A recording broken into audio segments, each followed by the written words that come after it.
Vamos a presentar en este momento un estudio que hace el laboratorio, el Tlatelolco Lab, sobre lo que pasó en las pasadas elecciones del 6 de julio. Estudio demuestra cómo se armó una campaña coordinada para posicionar y amplificar la narrativa del supuesto acuerdo entre el narco y el gobierno con el propósito de atacar al presidente Andrés Manuel López Obrador.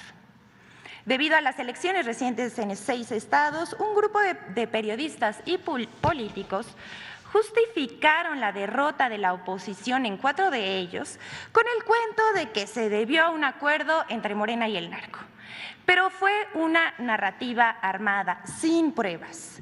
De acuerdo con una investigación de Tlatelolco Lab, que es una iniciativa del Programa Universitario de Estudios sobre Democracia, Justicia y Sociedad de la Universidad Autónoma de México, en la que participaron sociólogos, antropólogos, físicos, entre otros profesionistas, en los comicios intermedios de 2021 comenzó a cobrar fuerza la acusación de un presunto pacto entre Morena y el crimen organizado.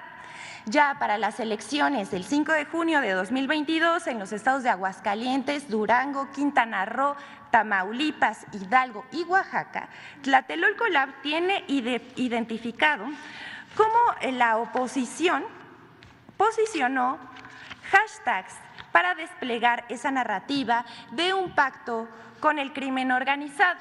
Por ejemplo, aquí vemos cómo se movieron los hashtags alrededor de las elecciones del 5 de junio, entre los que destacan narcopresidente, AMLO narcopresidente, Morena narcopartido, López narcocomunista, entre otros.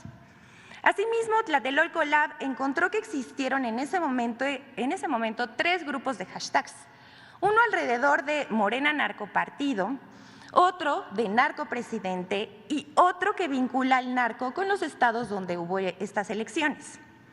Estas tendencias no se difundieron por personas aleatoriamente, ni fueron espontáneos dando su opinión, sino que fue una operación que impulsó la narconarrativa que buscaba desprestigiar al gobierno del presidente. Dichos hashtags también fueron empujados por otras cuentas para crecer la conversación, esto por medio de citas a los tweets, retweets, likes y comentarios a esos tweets. Aquí vemos las nubes de cómo se movieron. Para generar esa tendencia lanzan un tweet, aquí vamos a ver cómo funciona esto y para explicar mejor las nubes. Para generar esa tendencia lanzan un tuit en un intervalo de 12 a 60 segundos para que tome fuerza. Esto no es ilegal, pero se trata de una manipulación de tráfico con base a ráfagas de publicaciones. Es una estrategia digital, las estrategias digitales se pagan. Esto no es un pulso de la opinión ciudadana.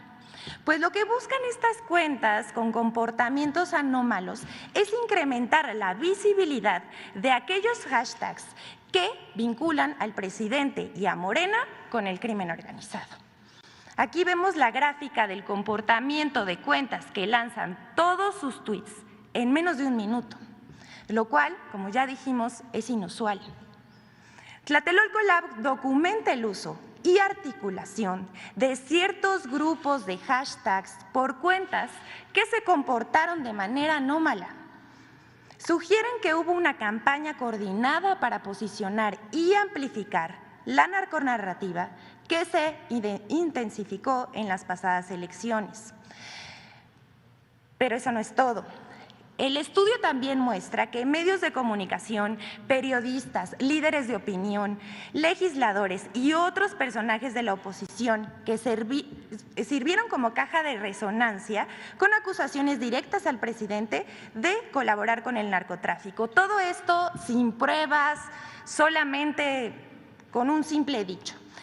Unas 30 columnas, reportajes y artículos de opinión fueron publicados en medios nacionales e internacionales, como Animal Político, El Universal, El Heraldo, El Financiero, Reforma, Milenio, El Ángeles Times, DW, La Silla Rota y El País.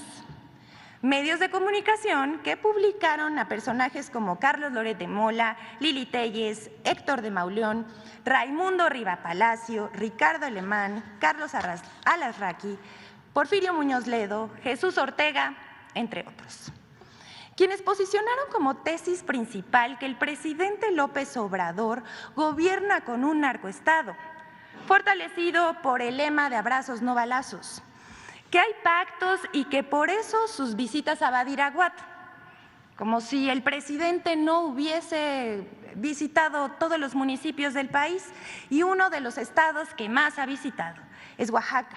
Pero bueno, además de que el triunfo morenista se debía al crimen organizado. Así, las elecciones fueron el marco de un discurso mediático dirigido contra el presidente de la República. Esto, aunque el INE, que tanto defienden, que es la autoridad electoral, expresó textualmente en voz de Edmundo Jacobo, secretario ejecutivo del organismo.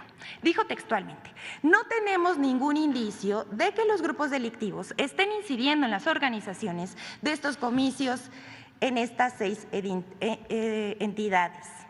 Pero por supuesto que Carlos Loret de Mola, Raimundo Riva Palacio y Ricardo Alemán continuaron acusando sin pruebas al presidente. El estudio de Tlatelolco Lab concluye que existen elementos para suponer que medios de comunicación y actores de la oposición que tienen cuentas en redes sociales confluyen, se agrupan y coordinan para generar discursos que dañen al presidente. Uno de los objetivos es saber quién y quiénes les pagan y cuánto. Hay que seguir la pista del dinero. Afortunadamente, la gente ya despertó y ya no es fácil manipularla. Se usan políticamente las noticias falsas para acusar sin pruebas. Lo novedoso de este caso es la coordinación entre medios y oposición para amplificar los ataques. Por ejemplo, un articulista de los que acabamos de ver pudo reproducir durante las elecciones esta narconarrativa, uno de sus textos de columnas de opinión en varios medios de comunicación y así pasarlos a las redes y continuar y amplificar el discurso. Pero la batalla abierta por la interpretación de los hechos es parte de la cuarta transformación de la vida pública de México, para formar ciudadanos informados y conscientes. Es cuanto, señor presidente. Muchas gracias.